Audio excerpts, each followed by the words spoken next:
For the thousands in attendance and the millions watching around the world, we are live and amplified.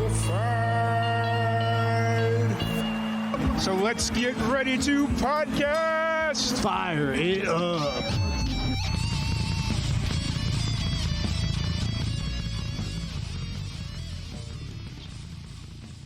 Welcome, everybody, to another live and amplified livecast. I'm your host, Tom Quiet, and we are back at it again with another amazing podcast. Today, we have a very special guest. We have Run the Fire. How's it going today, guys? Good, very good. How you doing? Hello. Just hanging in there, just enjoying the South Florida weather, you know, like you guys are enjoying the South California weather. It's hard to beat. So, yeah. Sorry, I just realized how bad the lag time is right now. So first off, I want to thank you guys for jumping on here. And I guess this is kind of a reschedule because I know we were supposed to have you back on in March, I want to say. Yeah, sometime back then. It was back in March. So glad you guys reached out. We were able to get you rescheduled. By the way. What's that? Thank you so much for rescheduling us. This is awesome. Absolutely. But before we kind of jump into the new single you guys got dropping and all the cool stuff you got going on, let's have you guys introduce yourselves individually and kind of a little bit of a background into your musical history. You go first. Okay. Yeah, my name is Kyle David McMahon. I'm born in Montana, raised in San Diego, spent the adult of my adulthood in Seattle. I've been a producer for 20-something years. I mean, it's always been in my blood, even though I'm the only musician in my family. I went to school in Orlando at Full Sail to study music. And then I went to Berklee School of Music in Boston and got my master's in jazz theory. And since then, I've been basically trying to pay the bills, which is because being a musician is incredibly poorish. Yeah. Yeah. So I've done a lot of things. I have a couple monikers. Actually, I have two monikers. One is Weapons for Kids, which is a terrible moniker, and I get stuff for it all the time. Oh, you're good. We don't censor anybody here. Okay, good. Okay, yeah. Weapons for Kids, and it means art, reliability, creation. That's a weapon for kid, like knowledge, best weapon. That's what I went for a very long time. I moved down to San Diego less than a year ago.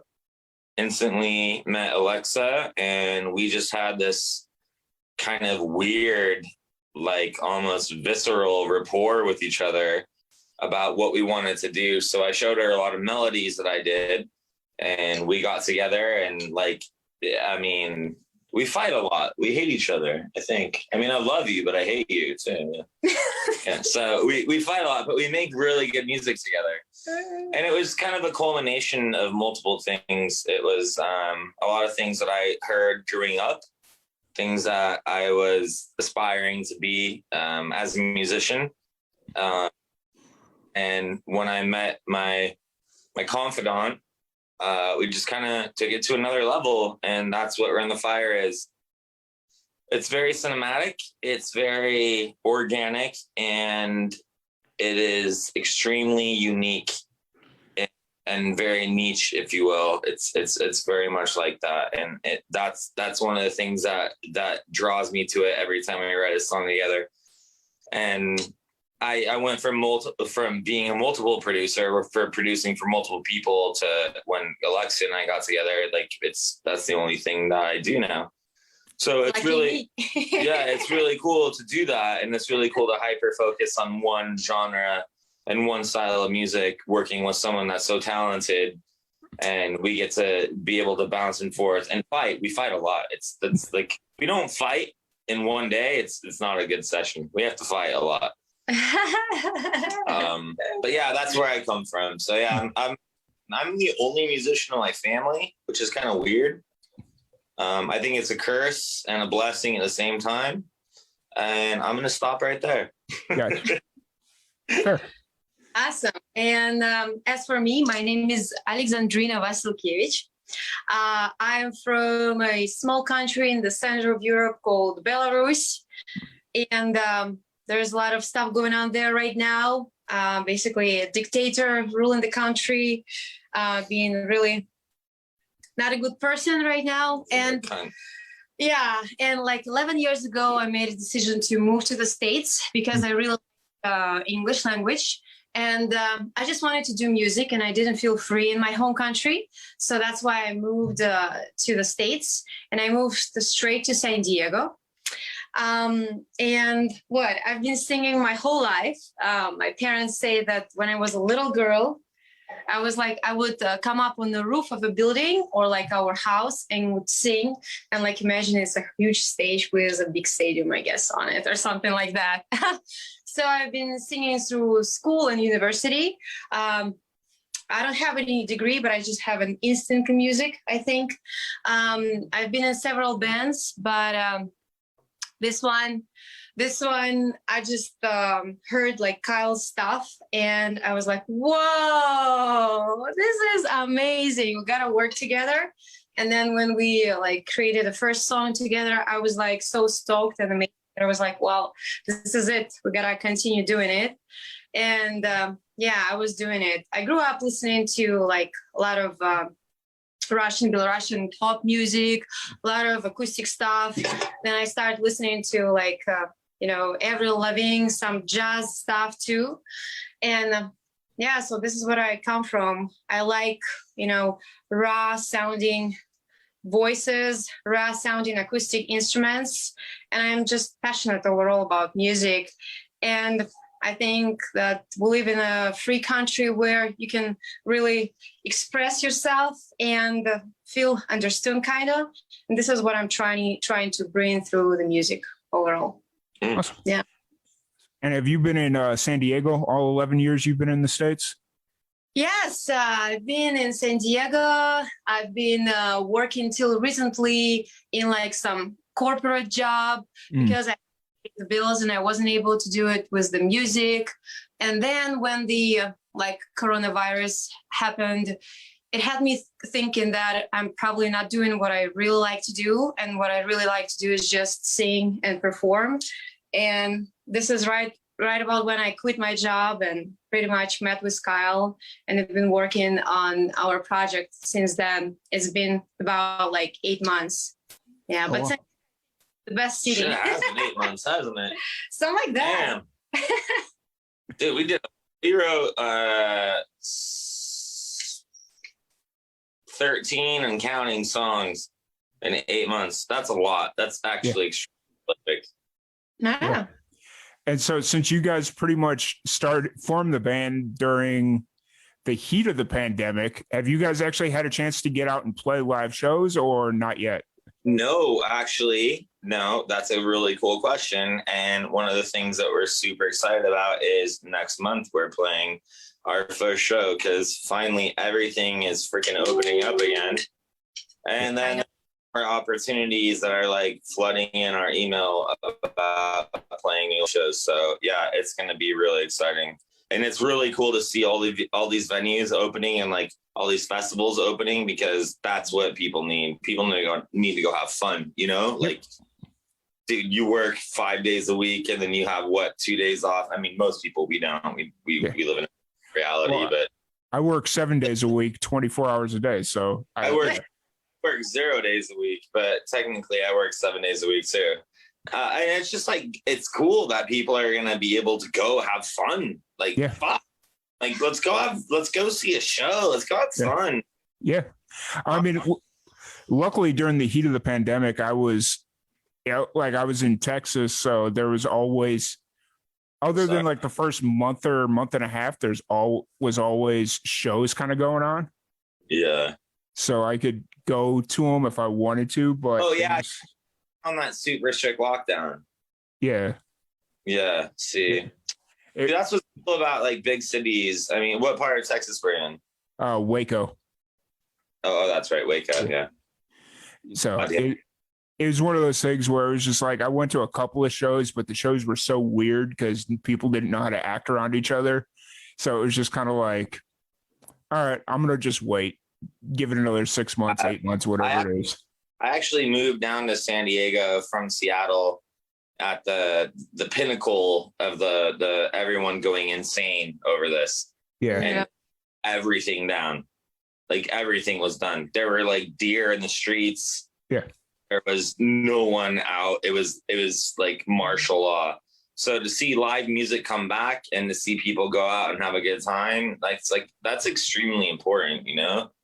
Yeah, so, yeah. It is. For us, it's so Yeah. I cannot wait. Yeah, we're gonna have a Honestly. lot of shows coming up, and we're probably gonna be on the road here in the next 6 months. Nice. Oh. Nice. You guys should check out Roswell, New Mexico. Oh, I love UFOs. Yeah. I'm all, July 4th weekend, they do a huge UFO festival and they bring in like musical acts. So I don't know if they're booked up just yet, but yeah, we probably missed the booking on that, but that would cool. That'd be really cool. That would be cool. yeah, it's just one of those things that I like to push because I lived there for 4 years and I've still got strong ties there. So it's like, yeah, I lived there for 4 years. Dude, that's so really. So Yeah. you know what really happened? Yeah, you know, I got some stories. I got some stories. X-Files fan. Actually, no, I wasn't an X-Files fan growing up. So, but it's one of those things where that city has got so much potential that it's ridiculous, and they're not capitalizing on it at all. Well, it's kind of like Austin, Texas, too. I mean, you're from Texas, so you've been to Austin.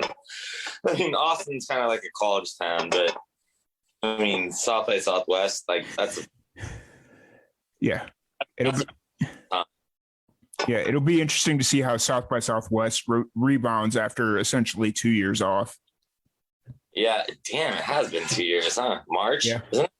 Yep. We went into lockdown the week South by Southwest was supposed to kick off.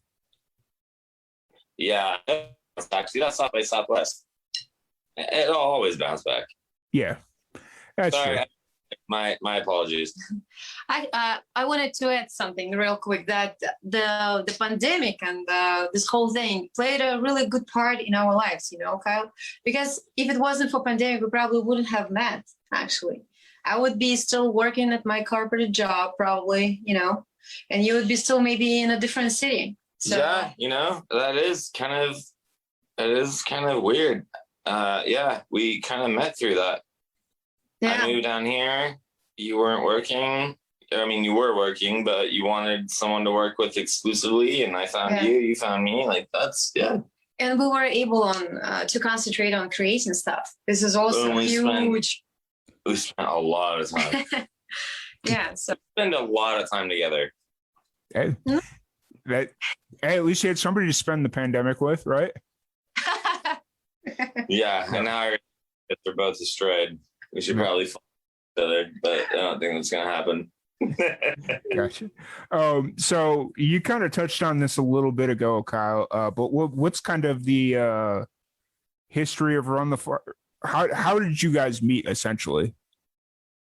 Okay, so my previous moniker was Weapons for Kids. Mhm. It's kids, and I write music for television and film. Mhm. I really kind of ethereal stuff, and it's definitely got a hue to it. It might not be the best to you, but I have a style and I stick to it, and it's just what viscerally comes out of me. And I think Run the Fire came out of an experiment that I wanted to do, where I wanted to still write not dark music. I wanted to write sympathetic music, if that makes any sense. But I needed to I needed to work with a female vocalist that could express what I had in my head. Mm-hmm. And the thing that I had in my head was something that was, you know, extremely emotional, but could control her emotions, you know, musically, and someone that could, you know, actually kind of sing what either I wrote or they wrote lyrically. And when I met Alexa, we actually, this whole project started on one song. As our very first single is called Laylo. And Laylo was a song that I had written probably a year prior to knowing her.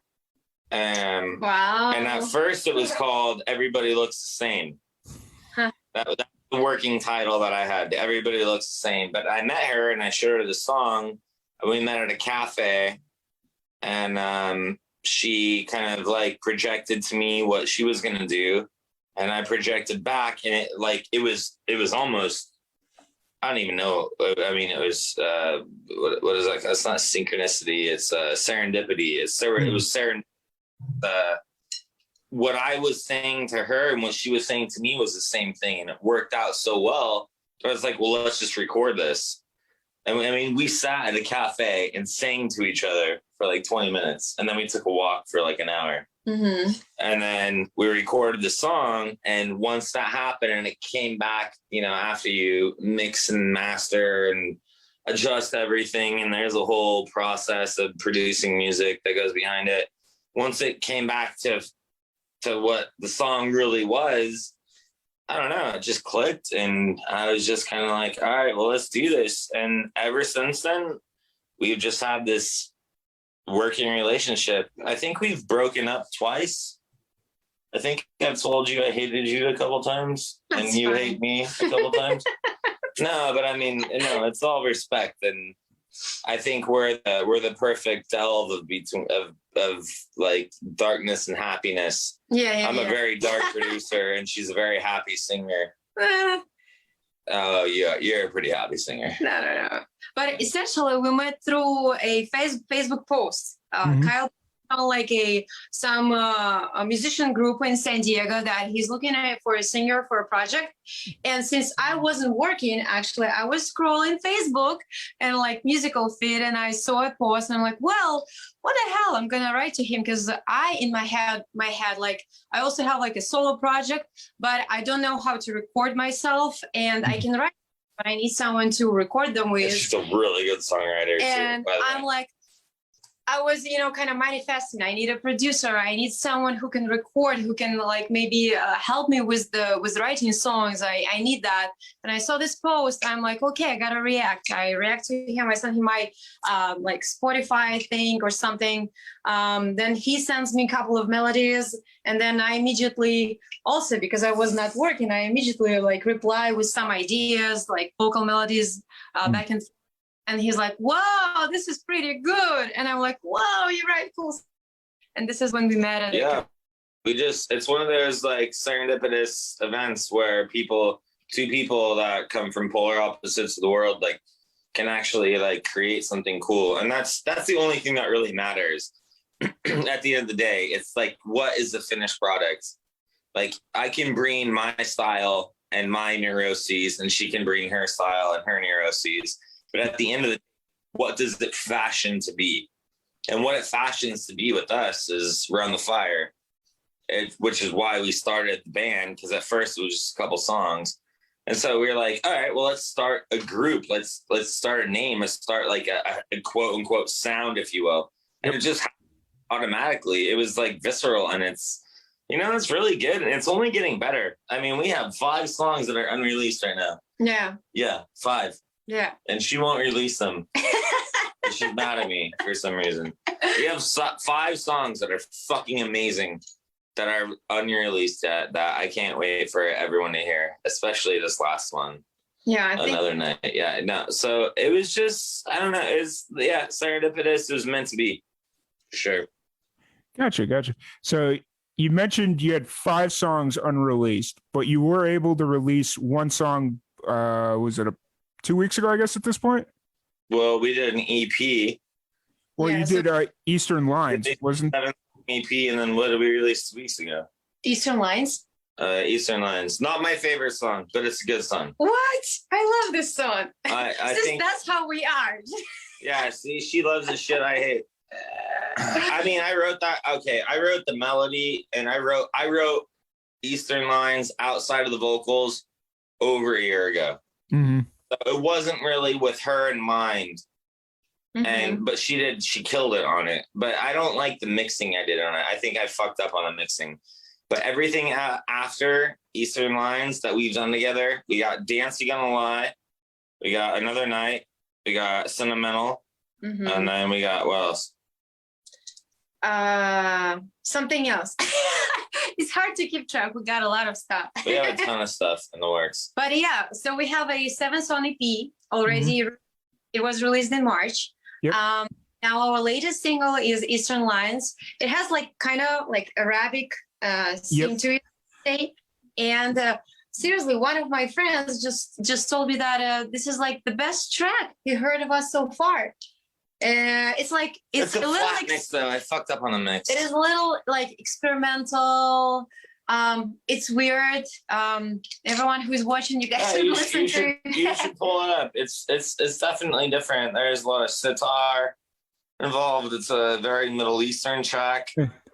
For some reason, when I first started listening to the song, I thought you guys had a didgeridoo. It sounded like a didgeridoo for a minute, but now that you bring out that it was more of a Middle Eastern, I have 2 didgeridoos.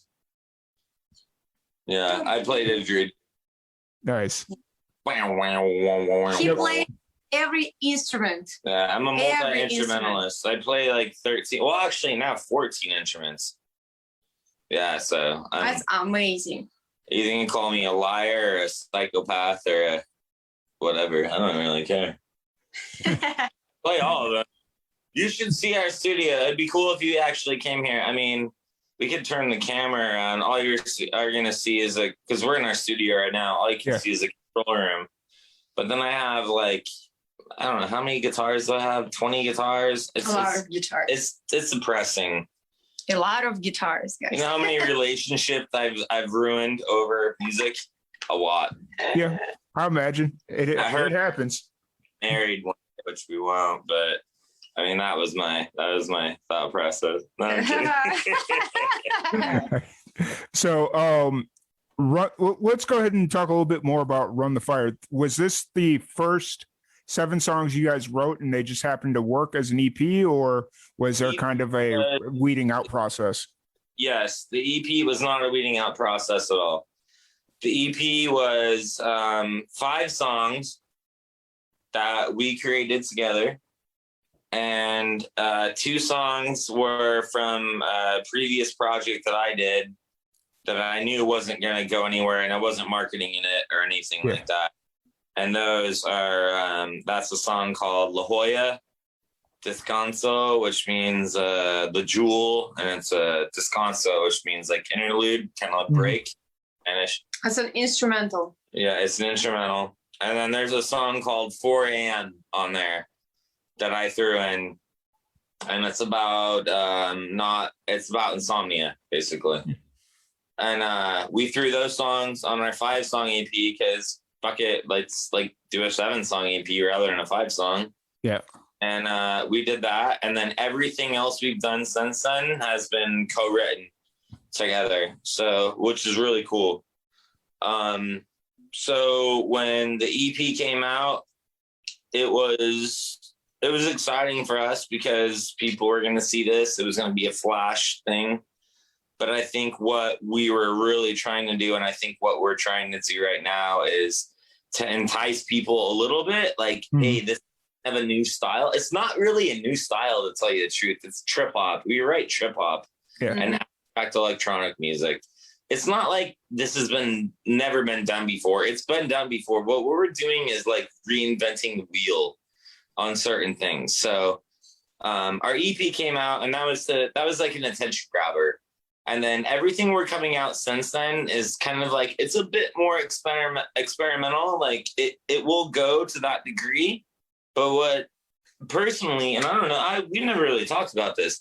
What I personally want to do is I want to kind of trip people out and like say, like, you can listen to these different genres of music. It's not trap, it's not house, it's not reggaeton, it's not all the shit. Like, get something that's a little bit more, closer to your soul, something that resonates in your soul. And I think that's what I'm trying to do. So that could be the the downfall of us. I don't know. I never really think about that. No, but I think that's where it's going, and you know, I've got a lot of good feedback on it. I mean, everyone calls our music very cinematic, which is cool. And you know, naturally as an artist, I write in really dark dimensions. And naturally as an artist, I think Alexa really writes in dark dimensions too. So yeah, there's definitely a ton of potential for us here, and it's going to be amazing.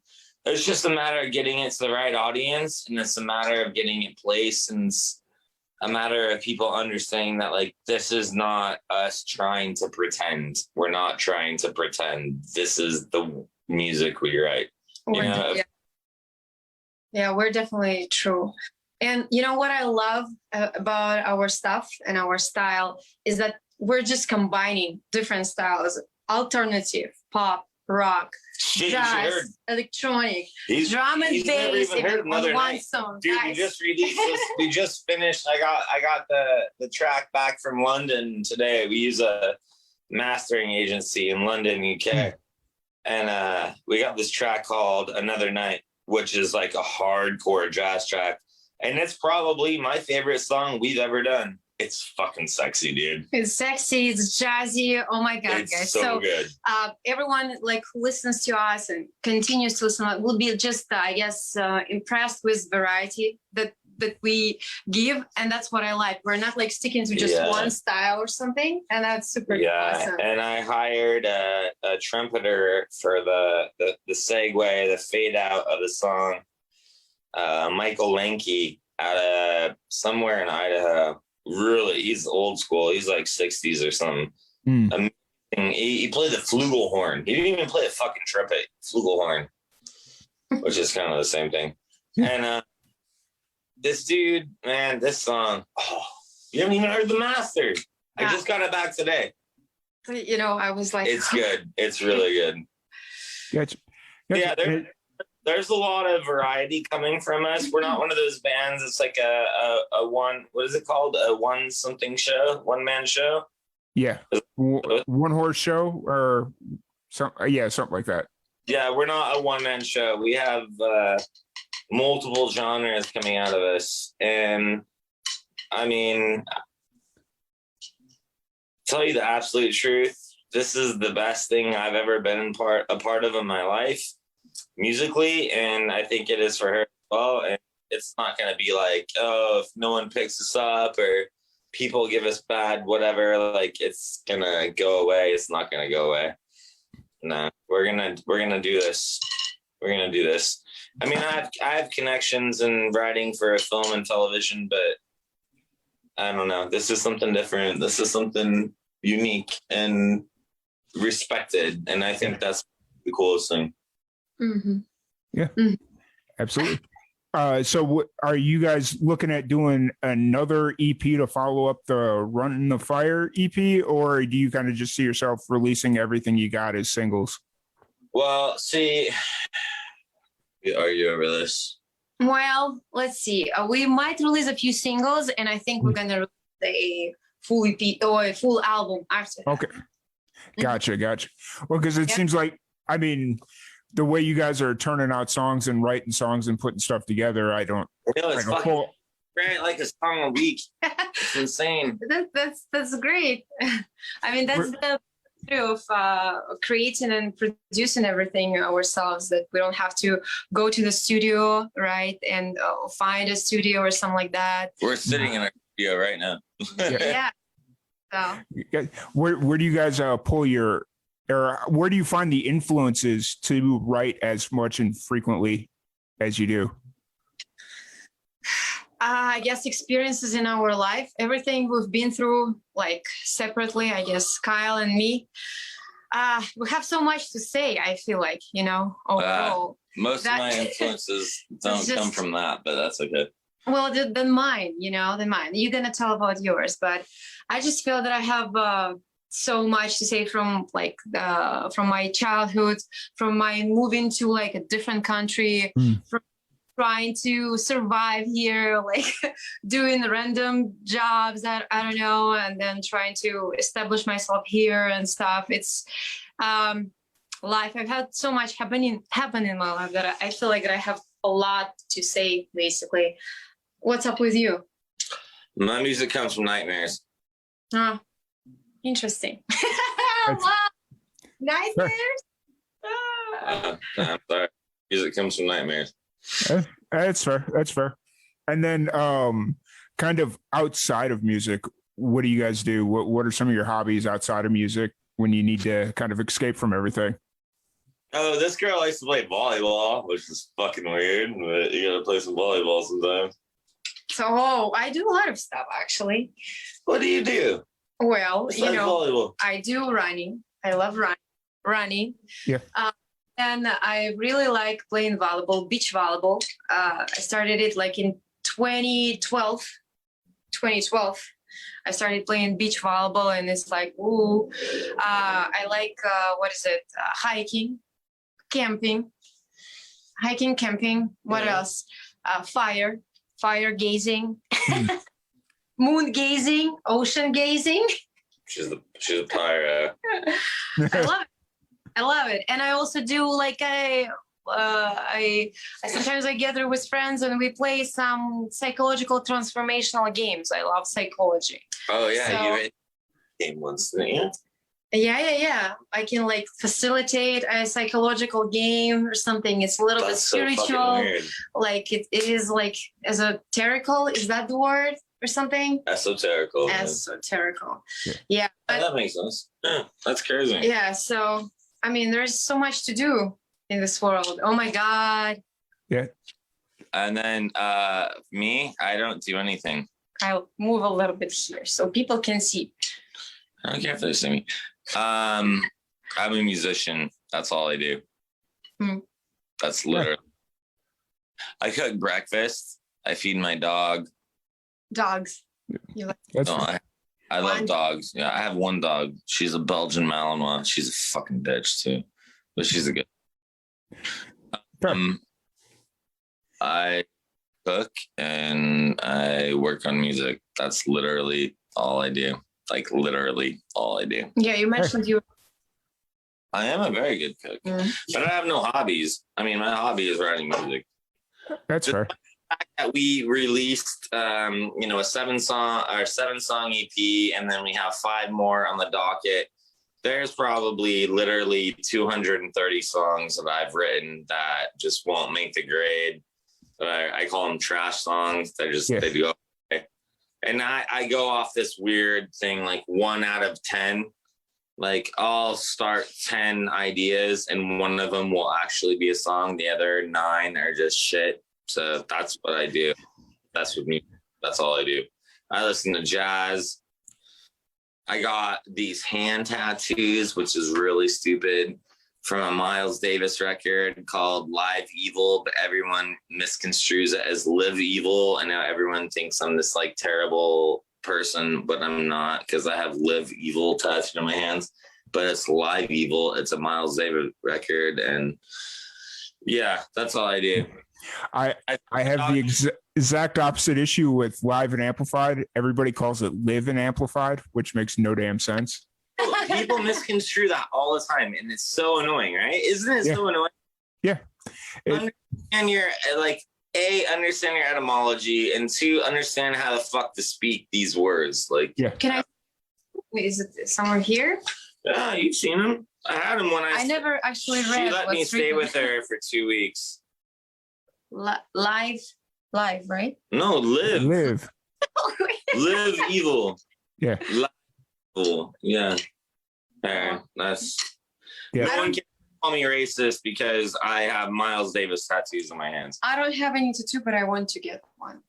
Maybe it's gonna be like around the fire tattoo or something, Oh, you want to get some tattoos? or like a fire. Dude, we can do. I want to get my first tattoo. Oh, Yeah, we should get our logo tattooed right Yeah, here. maybe. Ooh, that'd be sexy. We should do that. Mm.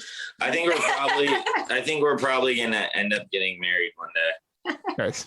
I like weird. It's really weird. This is the last thing I know you gotta go soon. So when you have a guy and a girl that write music, there's always this weird thing like, are they sleeping together? Are they together? And we're not. We're actually totally not. She's engaged. I have a long-term girlfriend, but I think she knows that at my core, I'm actually a bit in love with her because we're artists and we have to do that. Yeah. You have to know one and that level.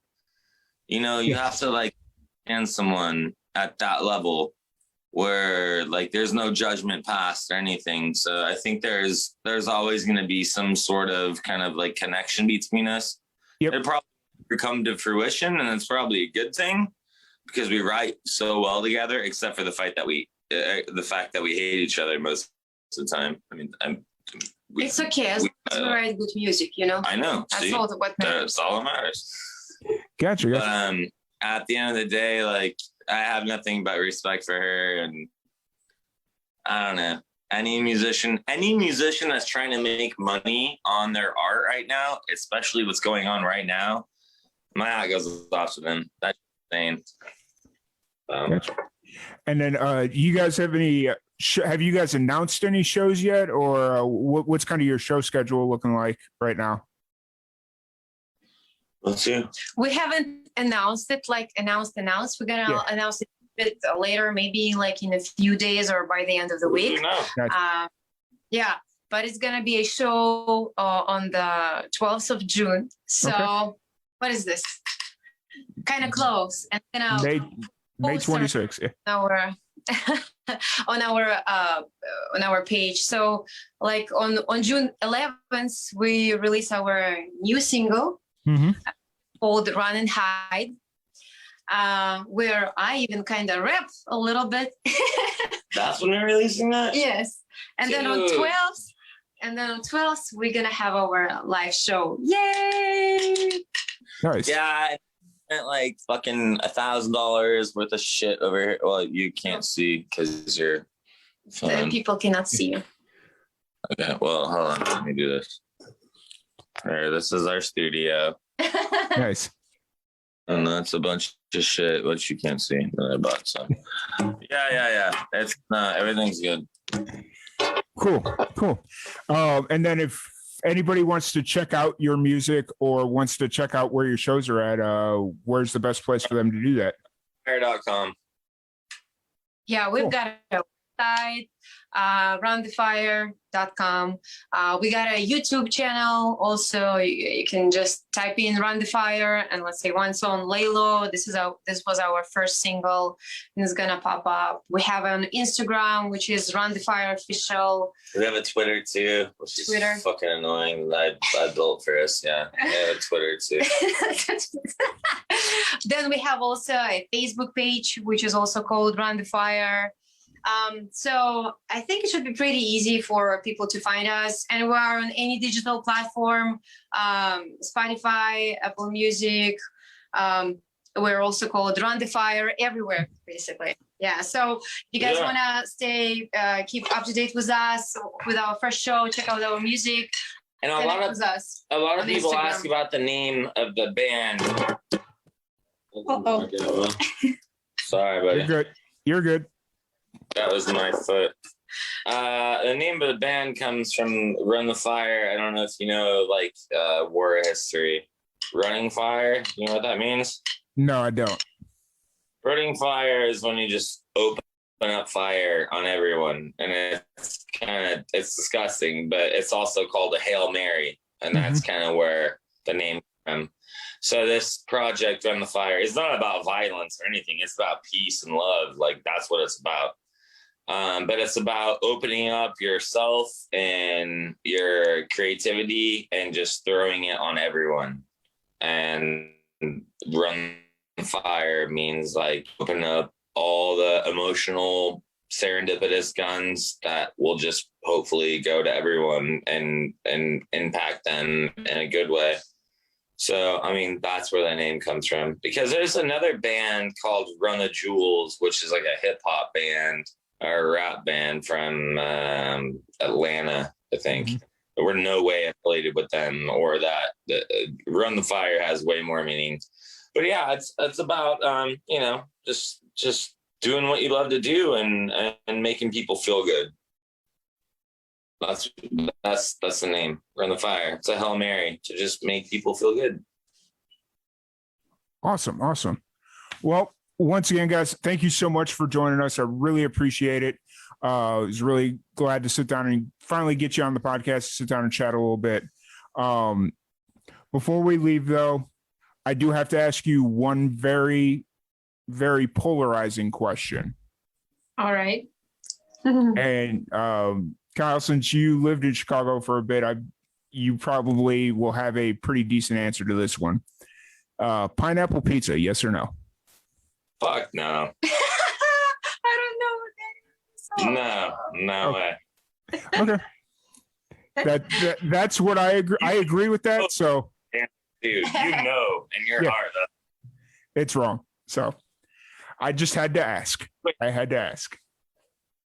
What's that? You cut out a little bit. You said my answer is wrong? No. It's not. Pineapple wrong. Yeah, pineapple pizza is wrong. Yeah. You don't do that. You just don't. Yeah. A Pepsi. No, like, okay, come on. You're from Chi. You know what's that? Yeah. But it's still a very polarizing question because there's people that disagree. So that's why I ask. Terrible. And I think there's a certain place in hell for those people. Agreed. I mean, okay. Real quick, because you live in Chicago. What is it called? Not. Come on, what is the place called? It's down in Ohio and Wells. They got one in North Park. The pizza place? The sandwich joint. The sandwich joint. You're not talking about Portillo's, are you? No. One downtown across the street from the Walgreens. I'm talking about the place. It's got the wreck. They got the chicken sandwich. It's like the best sandwich place ever. The fuck is it called? They just like did them all over the world. Oh my god, what is it called? Some with the pig. I don't know. I'm completely lost on this one. No, come on, dude. There's one in Seattle now too. Fuck it. Gotcha. I'll text you later. All right, sounds good. But once again, guys, thank you so much. Really appreciate it. Thank you everybody for tuning in, and I'll catch you guys later. Yeah, thank you very much for your time, man. Really appreciate it, brother. I hope you're doing well too.